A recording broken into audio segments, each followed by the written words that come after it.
So students, we are discussing about the syllabus of NEET and JEE.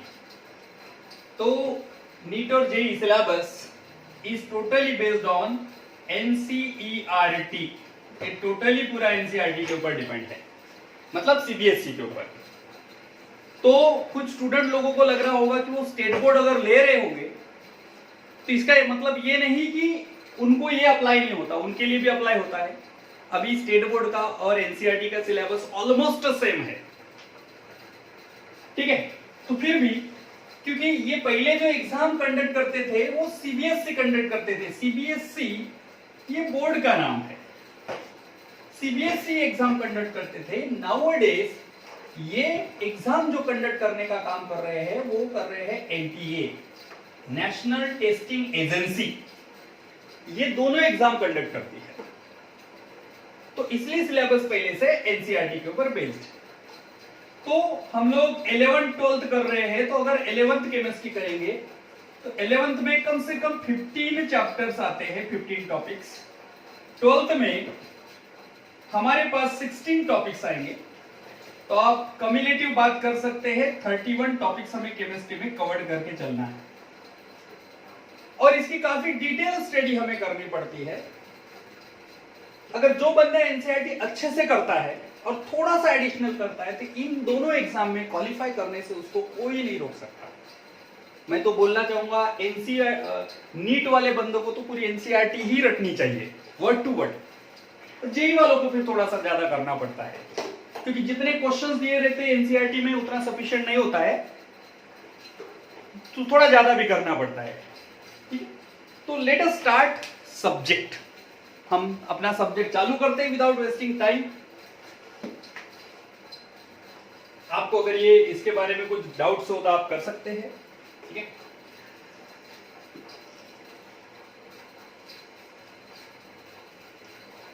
Now we are going to start actual chemistry topic. वैसे तो मैंने बताया 11th standard के लिए हमारे पास total 15 topics है, उसमें से भी हमें पहला जो टॉपिक्स है वो बहुत ही इंपॉर्टेंट है, उसके ऊपर बाकी सब टॉपिक बेस्ड है। तो वो जेई और नीट के लिए कॉमन टॉपिक है, और हमारे टॉपिक का नाम है some basic concept, some basic concept of chemistry, some basic concept of chemistry. हम केमिस्ट्री के सम बेसिक कंसेप्ट पढ़ने वाले हैं। ये हमारा पहला चैप्टर है एनसीईआरटी के हिसाब से। This topic is a common for JEE and NEET, क्योंकि chemistry is a common for JEE and NEET. तो इस चैप्टर को मैं बोलना चाहूंगा ये मोल कॉन्सेप्ट है। मार्केट में बहुत सारी बुक्स अवेलेबल है, अलग अलग ऑथर की बुक्स है, किसी का लेवल टफ है, किसी का आसान लेवल है, जेई के लिए अलग बुक्स है, एनसीईआरटी के अलग बुक्स है, नीट की अलग बुक्स है, लेकिन हर एक बुक्स में टॉपिक से ही रहेंगे, किसी में ज्यादा किसी में कम इंफॉर्मेशन हो। तो अगर जेई के हिसाब से देखा जाए तो इस चैप्टर का नाम मोल कंसेप्ट है, और नीट के हिसाब से देखा जाए तो some basic concept of chemistry है। Actually some basic concept of chemistry में मोल कंसेप्ट ही पढ़ना पड़ता है, ठीक है। Let us start with the mole concept. तो guys, chemistry is a very very important subject and it is a central science. Chemistry is called as a central science. Chemistry को हम लोग सेंट्रल साइंस बोलते हैं, तो उसका reason देखेंगे कि उसको सेंट्रल साइंस क्यों बोलते हैं। टू स्टडी द बायोलॉजी आपको केमिस्ट्री का नॉलेज होना जरूरी है। टू स्टडी द फिजिक्स आपको केमिस्ट्री का नॉलेज होना जरूरी है। अगर आप बोलते हैं कि नहीं मुझे ये सब नहीं पढ़ना है, मुझे तो इलेक्ट्रॉनिक्स पढ़ना है या और कुछ, तो भाई इलेक्ट्रॉनिक्स में आप सर्किट्स के बारे में पढ़ोगे, कंडक्टर्स के बारे में पढ़ोगे, semiconductor, good conductor, bad conductor पढ़ोगे, तो फिर अगेन आपको बेसिक नॉलेज ऑफ केमिस्ट्री मालूम होगा। आप जियोलॉजी अगर पढ़ते हैं तो जियोलॉजी का मतलब होता है आप अर्थ साइंस पढ़ रहे हैं, तो उसमें भी रॉक्स और मिनरल की स्टडी आगे, मतलब these are the chemical substance.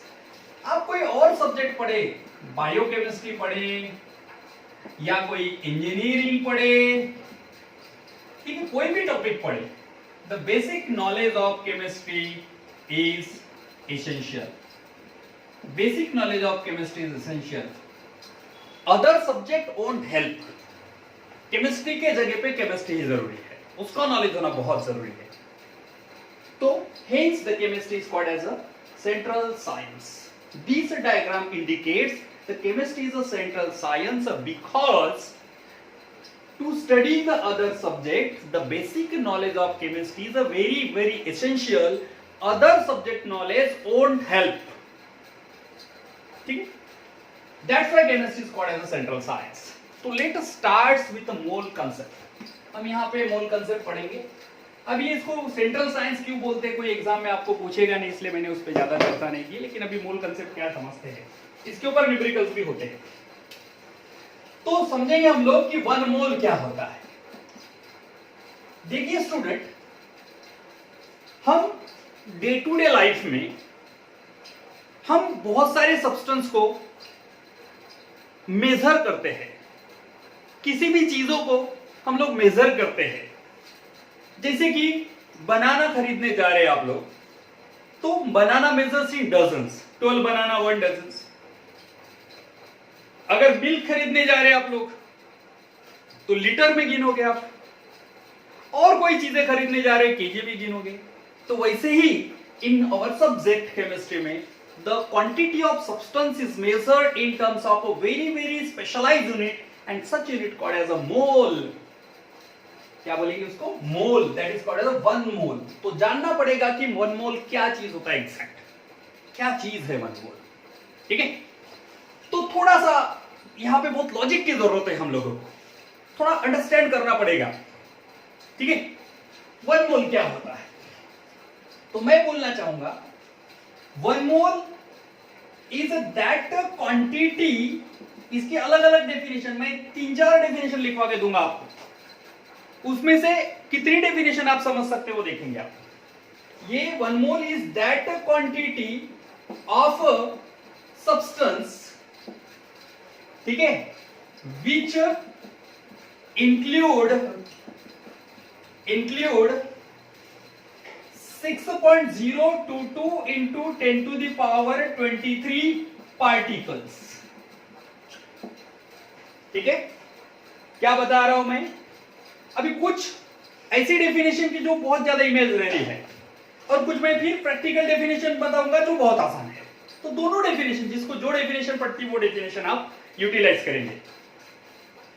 तो quantity 1 mole is defined as the quantity of substance which include 6.022 into 10 to the power 23 particles. ये नंबर बोले तो बहुत बड़ा है. 10 के ऊपर 23 पावर्स है, इसका मतलब आपको कितने जीरो लगाने पड़ेंगे 6 के ऊपर. ठीक है, अगर 6 के ऊपर आपको इतने जीरो लगाने पड़ेंगे. ये नंबर इतना बड़ा है कि यहां से लिखना चाहूं तो पूरा बोर्ड खत्म हो जाएगा, लेकिन नंबर खत्म नहीं होगा. ये तो लिखने की बात हो गई, लिखना आसान हो जाएगा 5-10 मिनट में लिख के, कोई प्रॉब्लम नहीं है. लेकिन ये नंबर्स को गिनने के लिए साइंटिस्ट बिलीव दैट, आप प्लीज माइंड इट, इस नंबर को गिनने के लिए अगर आपने जिस वक्त हमारा जन्म हुआ, क्या बात कर रहा हूं मैं, जिस वक्त हमारा जन्म हुआ है, ठीक है, हमारे जन्म से जिस दिन हमारा जन्म हो गया उस दिन से हम गिनना चालू करेंगे, तो हम यंग हो जाएंगे, बूढ़े हो जाएंगे, मर जाएंगे, तो भी ये नंबर खत्म नहीं होगा. अगर आप पूरे कंटिन्यू गिनते रहेंगे तो भी. आप समझ रहे हैं कि ये कितना बड़ा नंबर है, बहुत तो बड़ा नंबर है. तो ये नंबर्स की भाषा होगी. लेकिन एनसीईआरटी के डेफिनेशन के अनुसार 1 mole is that quantity of substance. ठीक है, the 1 mole is that quantity of substance. 1 मोल वो क्वांटिटी ऑफ सब्सटेंस होता है containing particles as in 12 gram of carbon 12. Carbon 12 के 12 ग्राम लेंगे, उसमें जितने पार्टिकल्स आएंगे वो 1 मोल होगा। 12 ग्राम कार्बन बोले तो 0.012 kg of carbon. 12 gram carbon बोले तो 0.012 kg ऑफ कार्बन। इतना kg ऑफ कार्बन लेंगे, मतलब इतना ग्राम ऑफ कार्बन लेंगे, उसमें जितने भी कार्बन के एटम्स आएंगे इतने एटम्स आएंगे उसमें, ठीक है। तो that is called as a 1 mole. समझने के लिए थोड़ी दिक्कत जा रही है लेकिन समझेंगे अब, ठीक है। अभी थोड़ा सा सिंपल डेफिनेशन और, 1 मोल इज दैट क्वांटिटी। ये देखो थोड़े अप्लाइड डेफिनेशन बता रहा हूं, इसमें न्यूमेरिकल्स, इसके ऊपर न्यूमेरिकल्स नहीं बनेंगे लेकिन इसमें न्यूमेरिकल्स बनना चालू हो जाएंगे। व्हेन मॉलिक्यूलर वेट लिया मैंने, also called as atomic weight. Molecular weight लो, एटॉमिक वेट लो, expressed in grams. When molecular weight, atomic weight expressed in grams called as 1 mole. अगर आप मॉलिक्यूलर वेट को या फिर एटॉमिक वेट को ग्राम में एक्सप्रेस करते हैं तो उसको अपन बोलते हैं 1 मोल। तो ये काफी आसान है समझने का। एग्जांपल लेंगे प्रैक्टिकली, ठीक है। यहां पे बोला था अपन ने 1 मोल में इतनी क्वांटिटी आती है। यहां पे अपन ने बोला कि ये वो क्वांटिटी है सब्सटेंस की जितनी क्वांटिटी, मतलब सेम ये क्वांटिटी कितने ग्राम में आती है। 12 ग्राम आप कार्बन लेंगे, उसमें जितना भी आएगा वो 1 मोल होगा। या फिर 0.12 kg लेंगे कार्बन का तो भी उसमें उतना आएगा। इसी को अभी हम लोग अलग लैंग्वेज में पढ़ रहे हैं। When molecular weight is express in grams called as 1 mole, लेकिन atomic weight is express in grams called as 1 mole. तो दोनों भी एग्जांपल देते हैं। सबको मालूम है H2SO4 called as a sulphuric acid. ये सल्फ्यूरिक एसिड है, ठीक है। इसका हम लोग 1 मोल लेंगे तो कितना H2SO4 लेना पड़ेगा 1 मोल के लिए, अभी ये समझ लेंगे, ठीक है। तो इसका सबसे पहले मॉलिक्यूलर वेट निकालेंगे। तो मॉलिक्यूलर वेट क्या होता है? सम ऑफ द एटॉमिक मासेस। तो एटॉमिक मासेस सबको मालूम है। हाइड्रोजन का एटॉमिक मास 1 है, सल्फर का 32 है, ऑक्सीजन का 16 है, सोडियम का 23 है, नहीं क्या, फॉस्फोरस 31 है कि नहीं, सो ऑन। कैल्शियम देखेंगे तो 40 है, नहीं क्या। इस प्रकार से अभी जरूरत के हिसाब से और मैं लिखवा के दूंगा, ठीक है।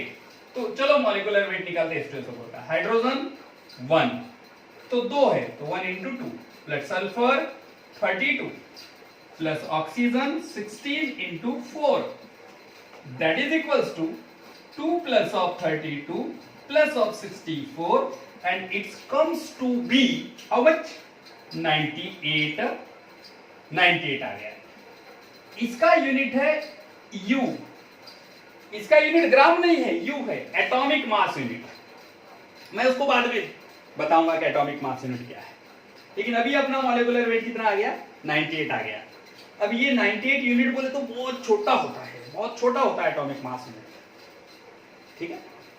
तो इसी को हम लोग अभी ग्राम में लेंगे। तो वेन H2SO4 का आप अगर 98 ग्राम्स ले लेते हैं, इसका मतलब 1 मोल ऑफ H2SO4 हो जाएगा। अगर आपने 98 ग्राम लिया H2SO4 के लिए, इसका मतलब आपने 1 मोल ऑफ H2SO4 लिया है। और उसमें अगर आप H2SO4 के मॉलिक्यूल्स गिनोगे तो डेफिनेटली वो 6.022 into 10 to the power 23 particles आएंगे। और ये कोई ऐरा गैरा नंबर नहीं गाइस, इसको बोलते हैं एवोगाड्रोस नंबर। क्या बोलते हैं? एवोगाड्रोस नंबर बोलते हैं। Avogadro's number represent the 1 mole particles. Particles बोले तो एटम्स हो सकते हैं, मॉलिक्यूल्स हो सकते हैं, आयंस हो सकते हैं, ठीक है। तो समझा 1 मोल, ये सिर्फ H2SO4 के लिए था। इसका मतलब आप ये ना समझे कि अगर मैं किसी भी सब्सटेंस को 1 मोल लेने को बोल दूं और आप 90-80 ग्राम लेंगे, अरे यार ये तो बहुत आसान है। नहीं, ये डेफिनेशन देखो मैंने क्या बताया, weight, molecular weight expressed in grams called as a 1 mole. तो ये मॉलिक्यूल था H2SO4 का, इसलिए मॉलिक्यूलर वेट लिया। अगर सोडियम होता तो सभी मॉलिक्यूल्स थोड़ी रहेंगे, सभी सब्सटेंस मॉलिक्यूलर फॉर्म में रहेंगे, जरूरी नहीं, कुछ लोग आयनिक फॉर्म में रहेंगे, कुछ लोग एटॉमिक फॉर्म में रहेंगे। तो सेकंड एग्जांपल, सोडियम की बात करेंगे हम। थोड़ा सा इधर नीचे दिख नहीं रहा होगा, हम थोड़ा ये रब करेंगे, ऐसा रब करेंगे इसको थोड़ा हम। ये देखो यार,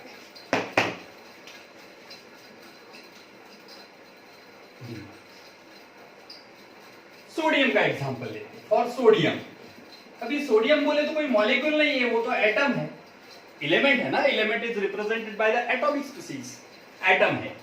तो सोडियम का एटॉमिक वेट लेने का वो है 23 grams, sorry 23 U, atomic mass unit बोलते हैं उसको, क्या बोलते हैं, एटॉमिक मास यूनिट, ठीक है। It is also called as a Dalton unit, Dalton unit. It is discovered by the scientist John Dalton. इसकी भी एक स्टोरी है, मैं बाद में बताऊंगा, अभी थोड़ा सा कंटिन्यूटी को रखते हैं। जॉन डाल्टन साहब ने डिस्कवर किया, इसलिए उनकी याद में इसको डाल्टन यूनिट भी बोलते हैं, ठीक है। तो सोडियम का 1 मोल मतलब कितना, तो इसका एटॉमिक वेट हमको मालूम है कि 23 है। तो हम लोग क्या ले लेंगे, अगर किसी ने हमको बोला कि 1 मोल ऑफ सोडियम हमको दो, तो हम उसको क्या दे देंगे, 23 ग्राम दे देंगे। क्या दे देंगे, 23 ग्राम। तो इसीलिए 1 मोल में क्या होगा, atomic mass is express in a atomic mass is expressed in a grams called as 1 mole. यहां पे क्या था, molecular weight expressed in grams called as 1 mole. तो molecular weight को ग्राम में ले 1 मोल बनेगा, atomic weight को ग्राम में ले 1 मोल बनेगा, ठीक है। अभी हम कोई और सब्सटेंस लेते, कोई आयंस लेते या कोई सॉल्ट लेके देखते। हम कॉमन सॉल्ट की बात करें, कॉमन सॉल्ट, ठीक है। ये कॉमन सॉल्ट की बात करें, सबको फॉर्मूला मालूम है, इसमें फॉर्मूला मालूम होना बहुत जरूरी है। NaCl, तो sodium 23, chlorine 35.5 and it's comes 58.5। ये क्या हो गया, इसका यूनिट U हो गया। तो अगर किसी ने हमको 1 मोल ऑफ NaCl दो बोला, हम उसको सीधा सीधा 58.5 ग्राम्स दे देंगे। और ये इतना वेट है जो पर मोल है, इसलिए ग्राम्स पर मोल लिखते हैं। ऑल्सो ग्राम्स मोल इनवर्स भी लिखते हैं। तो ये वो वेट है जो पर मोल के पीछे होता है, इसलिए इसको also called as 1 mole is also called as 1 mole is also called as gram molecular mass, also called as gram molecular weight. मतलब 1 mole is nothing but the gram molar mass, gram molar weight, GMM GMW 1 mole को। ये solid substance के लिए था, ठीक है। अगर हम लोग गैसेस सब्सटेंस की अगर बात करते हैं, ठीक है, in a case of gaseous substance, volume is considered, volume consider करते हैं हम लोग। तो वॉल्यूम कंसीडर करेंगे गैसेस के लिए, तो कैसा, मैं ये नहीं बोलना चाहता कि हम लोग ये पैरामीटर गैसेस के लिए नहीं अप्लाई कर सकते, कर सकते, लेकिन फिर भी 1 मोल का वॉल्यूम के साथ भी रिलेशन है, ठीक है। तो ध्यान रहे 1 मोल is that quantity of substance which occupies a 22.4 liter of a gas। अगर किसी गैस को आपने लिया, ठीक है, at STP and NTP, ये देखो ये नया टर्म्स इन्वॉल्व हो गया हमारे स्टडी में, STP NTP। हम लोग ये बेसिक साइंस में कवर करेंगे, अब मोल कंसेप्ट है तो हमें ये सब बेसिक आता है, ऐसा समझ के चलना पड़ता है, ठीक है। तो ये होगा स्टैंडर्ड टेम्परेचर एंड प्रेशर। क्या बोलते हैं उसको? Standard temperature and pressure. इसको बोलते हैं नॉर्मल टेम्परेचर एंड प्रेशर। उसके यूनिट भी फिक्स होते हैं। स्टैंडर्ड टेम्परेचर बोले तो 0 डिग्री सेल्सियस को स्टैंडर्ड बोला जाता है, मतलब 273 केल्विन। और प्रेशर बोले तो जो अर्थ में है, एटमॉस्फेयर प्रेशर अर्थ के ऊपर है, दैट इज 1 एटीएम। तो 1 एटीएम प्रेशर हो और 0 डिग्री सेल्सियस टेम्परेचर हो, तो अगर गैसेस का आपने 22.4 लीटर ले लिया तो आप समझ जाइए कि वो आपने 1 मोल ऑफ गैस लिया है। एग्जाम्पल लेते हैं, देखो एग्जाम्पल है 1 मोल ऑफ CH4 CO2 ले लेते common, CO2 gas, 1 mole of CO2 gas. तो आपको 1 मोल ऑफ CO2 गैस लेना है तो आप क्या करोगे? उसका 22.4 लीटर ले लेंगे एट STP एंड NTP। ये आपका हो जाएगा 1 मोल ऑफ CO2, ठीक है। अगर आप इसको 22.4 लीटर लिया और इसमें कितने पार्टिकल्स अगर ये आपने गिनना चाहा CO2 के, तो आपको पता चलेगा कि उसमें कहीं ना कहीं 6.022 into 10 to the power 23 particles है, मतलब मॉलिक्यूल्स है CO2 के। इतने मॉलिक्यूल्स आ जाएंगे इसमें। अगर आपने उसका मास गिनना चाहा CO2 का, तो आपको पता चलेगा कि उसमें 44 ग्राम्स है। क्या है? 44 ग्राम्स ऑफ CO2। आपने गिना नहीं, फिर भी 44 ग्राम्स ऑफ CO2 आ जाएंगे। क्यों आ जाएंगे? क्योंकि इसका मॉलिक्यूलर वेट 44 है। Carbon 12, oxygen 16 into 2, that is nothing but the 12 plus of 32, that equals to the 44 gram. 44 unit आएगा, लेकिन उसको अपन मैं पहले ही बता चुका हूं कि weight atomic mass is express in what? Grams. Molecular mass express in grams. तो आपने पहले 44 ग्राम ऑफ CO2 लिया होता तो 1 मोल आया रहता, मतलब इतना वॉल्यूम आया रहता, इतना लीटर गैस। या डायरेक्ट आपने इतना लीटर गैस लिया तो भी 1 मोल ऑफ CO2 है, या फिर आपने मास लिया तो भी मैटर, कुछ भी करे। मतलब कहने का मतलब है मोल का मास के साथ रिलेशन है, मोल का पार्टिकल के साथ रिलेशन है, मोल का वॉल्यूम के साथ भी रिलेशन है। 1 mole has a relation with the mass, particles and volume. These relationships can be understood in a detail in my next class.